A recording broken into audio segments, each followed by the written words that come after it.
We've got three broad main functions. One is to cover off in the water supply modelling, so yield assessments, storage, decline rates, have a look at what will happen with the storage performances, and demand forecasting. So what we combine that is to future demand to come up with what we call the yield balance supply curve. One other function which is just as important is if you have models and tools, you get garbage in, you got garbage out. So we actually have a whole system or one dedicated stream to about information, analytics function and reporting, which is just as important, and that's one of the things I'm actually proud of that we sustain. That enables at the back of the room. I've got to thank him for allowing that to be funded at the QWMN and continue through. So fantastic. Yeah, the three elements. So I think it's a bit self-evident that, you know, why are water models vital to your role, but I think the question is there for an organisation like SEQ Water, why are water models important? I've got the three answers I've got here is that they are a means of representing a complex system.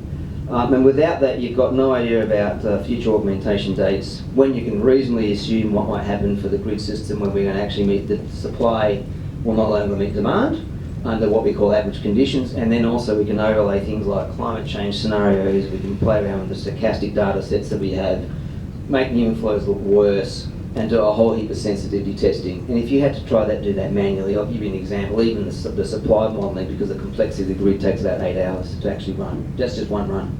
And we do it on multiple strains that runs at a time. And we're not even going to full optimisation yet. We've tried to start looking at optimisation, and it took about 3-4 weeks just to get the convergence with the Toowoomba system, and that's not adding the rest of the grid into it. So that's why you need the models, and you've got to have the computational firepower to support it.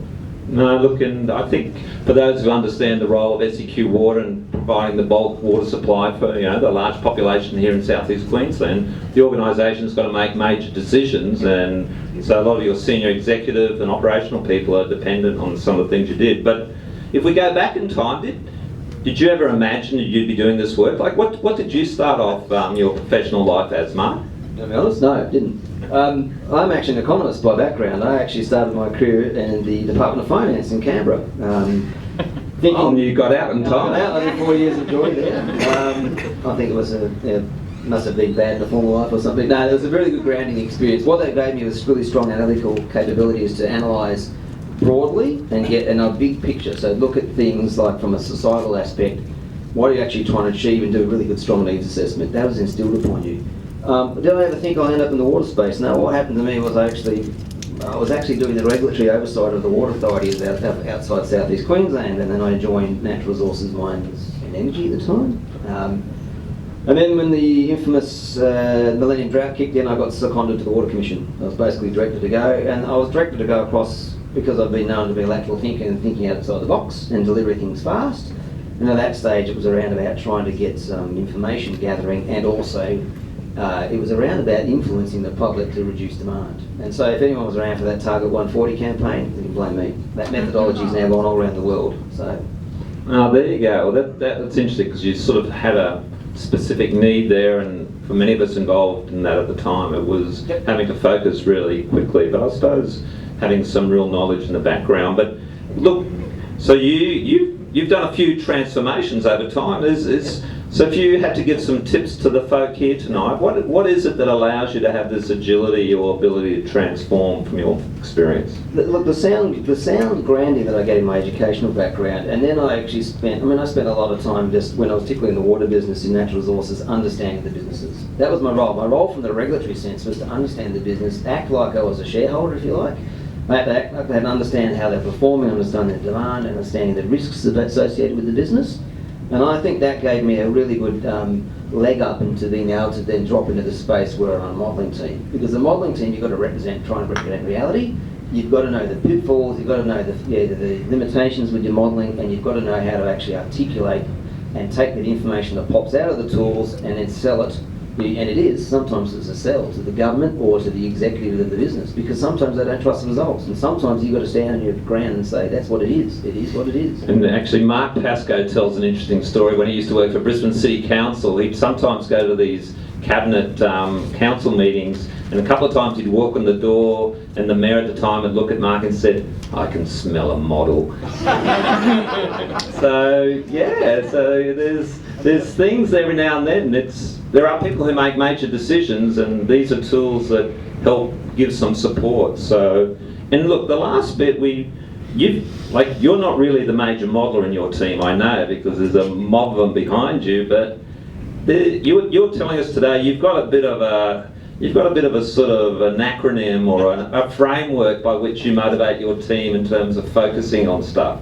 You want to tell us about it? Yeah, I certainly do. And it started as a bit of a running joke, but it's actually got some serious undertones to it. So I'll stand up and show you this one. So, I'd like my team members can step forward so they know who they are. Come on, you SEQ water team. Where are they? Jump forward because we are the pimps. PIMP. So what's it stand for? It is. Oh, group. So this, if you want to talk to individuals about supply modelling and demand forecasting and data analytics, these are the ones you need to go and talk to. So they are the firepower behind me. Literally, I've got the analytical capability. I think the ability to drag it all together and understand the big picture. They're the nitty gritty. So they're the ones that pop me up, and they really do. So what does PIMP? Progressive Improvement Modelling Practice, or Progressive Improvement Modelling Practitioners. So if all you new people in the room that are advancing into this field, it's the pie, the front bit. The back end MP, don't worry about that too much.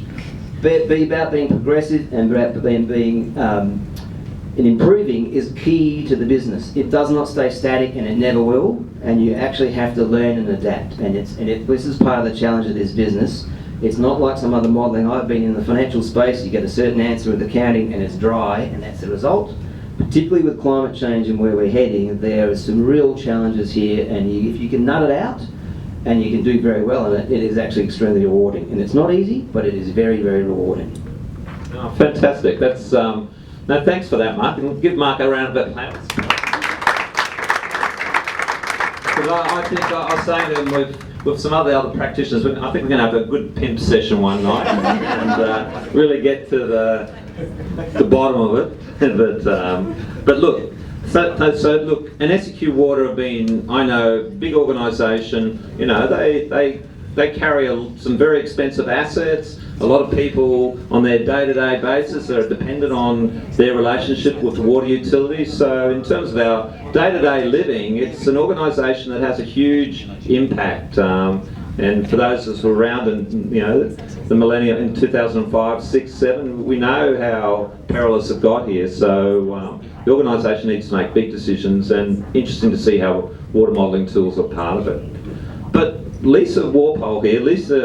Lisa's a graduate of the International Water Centre. She did she's a graduate in process. So minor technicality.